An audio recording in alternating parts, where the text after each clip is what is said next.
जय हिंद साथियों, कैसे हैं आप सभी। मैं आशा करता हूं कि आप सभी ठीक होंगे, सेफ होंगे और सुरक्षित होंगे।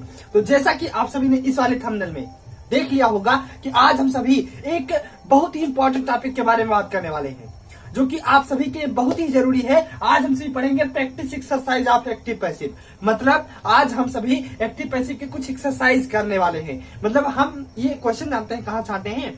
पहला वाला क्वेश्चन तो मैंने इसलिए लिया कि आप लोगों को जानना ये बहुत ही जरूरी है कि सिट डाउन का, सिर्फ सिट डाउन का एक वर्ड में, सिर्फ एक वर्ड में पैसिव वॉइस क्या होगा, इसलिए मैंने इसको लिया। फिर ये दिस लेमन टेस्ट स्वीट, ये इतना हार्ड पैसिव वॉइस है कि इसे जेन्युइनली डायरेक्टली नहीं बनाया जा सकता। इसके लिए हमें कुछ अलग से वर्ड्स यूज करने पड़ते हैं जो हमें इसमें डायरेक्ट ऐड करने पड़ते हैं। क्लियर है। इसी प्रकार से मैंने और भी ऐसे क्वेश्चन जो अभी तक मेरे व्हाइट बोर्ड में इतना आया, फिर इसको इरेज करा जाएगा, आगे समझा जाएगा। तो मैंने काफी इंपॉर्टेंट एक्टिव पैसिव यहाँ पे लिया है जो कि आपको जानना बहुत ही जरूरी है जिसको। और मैंने यहाँ पे जो मैक्सिमम बार आए हैं आपके बोर्ड एग्जाम में, उनको भी कवर किया है। कुछ ये एक्टिव पैसिव इतने इंपॉर्टेंट है कि आप पूछिए ही मत। तो चलिए मैं एक एक करके इनको जो है आप लोगों को समझाता हूँ। प्रैक्टिस एक्सरसाइज के कई फायदे होते हैं। एक तो जो आप नियम पढ़ा वो सारी चीजें आपको रिमेम्बर हो जाएंगी, याद आ जाएंगी। दूसरी चीज, अगर बार बार आप प्रैक्टिस एक्सरसाइज करेंगे तो उससे आपके दिमाग की जो नियमावली है वो ताजा रहेगी और आप एग्जाम में अपना बेहतर प्रदर्शन कर पाएंगे। तो प्रैक्टिस एक्सरसाइज करना सभी के लिए बहुत ही इंपॉर्टेंट इसीलिए हो जाता है। ठीक है, तो चलिए अब हम एक एक करके इसको समझ लेते हैं। पहला आपके सामने लिखा है सिट डाउन। तो सिट डाउन का एक वर्ड में पैसिव वॉइस होगा be seated. Be seated, SEATED, be seated. एक वर्ड में बी सीटेड। ठीक है, be seated, sit down, be seated. ठीक। अब अगर इसका डायरेक्टली बात किया जाए तो you are ordered to sit down, या you are requested to sit down, या you are suggested to sit down. आप जो भी लगाना चाहें लगा के आप आराम से कर सकते हैं, क्योंकि आप जानते हैं कि इंपेरेटिव सेंटेंस आपका है। You are ordered to sit down, ये अप्रोप्रिएट रहता है। लेकिन अगर आप एक वर्ड में तो बी सीटेड इसका आपका पैसिव वॉइस बनेगा। क्लियर है। चलिए दूसरा देखते हैं। This lemon test sweet. This lemon test sweet, ये अपने आप में एकदम रखने वाला पैसिव वॉइस है। मतलब एक्टिव वॉइस, इसको पैसिव में बनाएंगे हम तो इस प्रकार से बनाएंगे। This lemon, LEMON, lemon is very sweet, SWEET, when it is tested, TASTED, when it is tested. इसका मतलब देखिए, टेस्ट मतलब प्रेजेंट इंडेफिनिट टेंस था। प्रेजेंट इंडेफिनिट का पैसिव वॉइस बनाने के लिए इज का यूज हम करते हैं, तो मैंने इज का ही यूज किया। उसके बाद में दिस लेमन टेस्ट, मतलब इस नींबू का स्वाद मीठा है। तो आपको मीठा है कब पता चला? कब पता चला कि इस नींबू का स्वाद मीठा है? जब आपने इसे चखा होगा, जब इसे चखा गया होगा, जब व्हेन इट इज टेस्टेड, जब इसे चखा गया होगा तब इसका स्वाद पता चला। This lemon is very sweet. Clear है। मतलब जब नींबू को चखा गया होगा तब तो स्वाद पता चला होगा। तो ऐसे कंडीशन में दिस रोज स्मेल स्वीट, मतलब जब रोज की स्मेल जो है मीठी है, कब पता चला आपको? जब आपने उसे सूंघा होगा। क्लियर है। इसी प्रकार से बनेगा क्या? This lemon is very sweet when it is tested, मतलब जब इसे चखा जाता है तो इस नींबू का स्वाद जो है बहुत मीठा आता है। क्लियर। चलिए अगले की बात कर लिया जाए। डोंट इंसल्ट द पुअर, इसको हम दो मेथड से बना सकते हैं।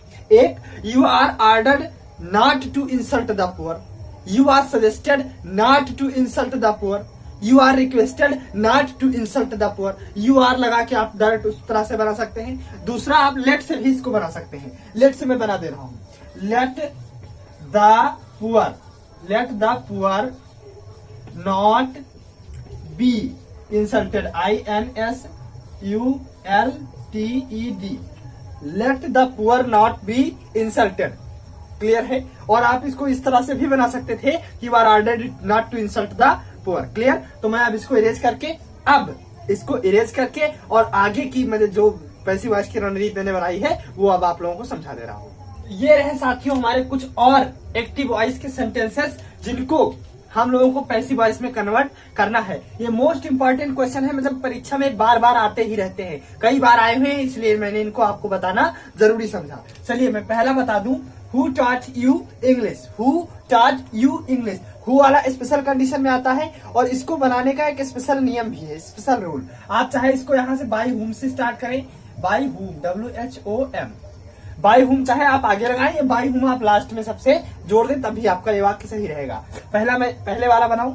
By whom were you taught T-A-U-G-H-T taught English E-N-G-L-I-S-H by whom were you taught English मतलब who taught you English मतलब तुम्हें इंग्लिश किसने पढ़ाया। ठीक है, तो यहाँ बनेगा कि तुम्हें इंग्लिश किसके द्वारा पढ़ाया गया, इसी प्रकार से बनाया गया। उसके बाद में अगर हम चाहें तो you were taught English by whom ही बना सकते हैं। You were taught English by whom भी इसको हम बना सकते हैं। क्लियर है? चलिए अगला।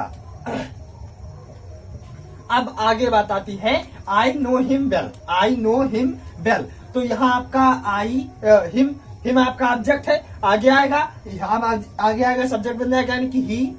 नो वर्ब का फर्स्ट फॉर्म, अब यहाँ पे लगेगा is. He is known KNOWN he is known by me well.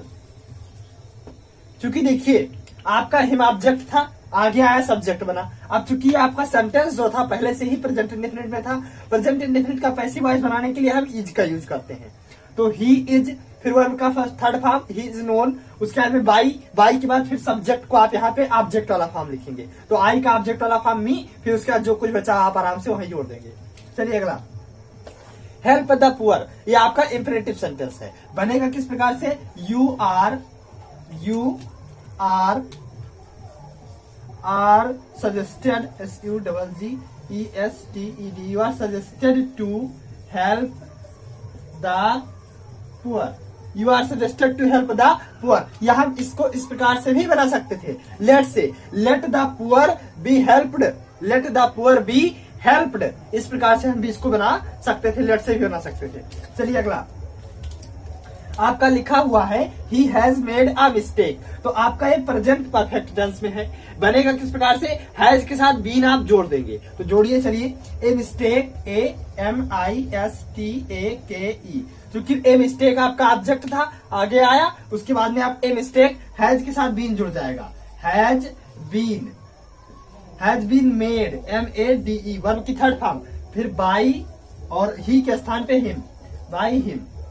इस प्रकार से आप इसको बनाएंगे। चूंकि ही आपका सब्जेक्ट था, ऑब्जेक्ट वाले प्लेस पर जाएगा। मेड आपका थर्ड फॉर्म ऑलरेडी था तो वही लगा रहेगा। मिस्टेक आपका ऑब्जेक्ट था, आगे आया।